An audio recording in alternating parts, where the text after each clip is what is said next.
Hello everyone. तो खेसारी लाल यादव से जुड़ी तीन सबसे बड़ी अपडेट है। पहला अपडेट यह है कि वी आर म्यूजिक से खेसारी लाल यादव जी का एक गाना आ रहा है, जिस गाने का आज सुबह से वीडियो शूट हो रहा था, जो कि वीडियो शूटिंग कंप्लीट हो चुका है और बहुत ही तगड़ा गाना है। और वीडियो में खेसारी लाल यादव जी और रानी एक्ट्रेस जी, फिट में रानी एक्ट्रेस जी।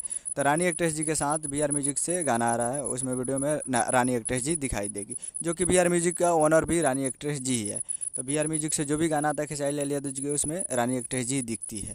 तो पहला अपडेट यह था। और दूसरा अपडेट ये है कि आराध्या फिल्म से खेसारी लाल यादव जी का दूसरा गाना आने वाला है, जो कि वो भी रिकॉर्डिंग कंप्लीट हो चुका है और वो बहुत ही जल्द उस गाने का भी वीडियो शूट होने वाला है। तो बहुत ही जल्द, यानी 1-2 दिन में उसका भी वीडियो। और तीसरा है Annapurna films Bhojpuri YouTube channel से, वो भी रिकॉर्डिंग कंप्लीट हो चुका है, जो कि म्यूजिक है बी आर वर्मा जी का और गाए हैं खेसारी लाल यादव जी और प्रभाराज जी और लिखे हैं अखिलेश कश्यप जी, जो कि अन्नपूर्णा फिल्म से जो गाना आने वाला है। तो वो भी 1-2 दिन में उस गाने का वीडियो शूट भी कंप्लीट होने वाला है, शूटिंग होगा।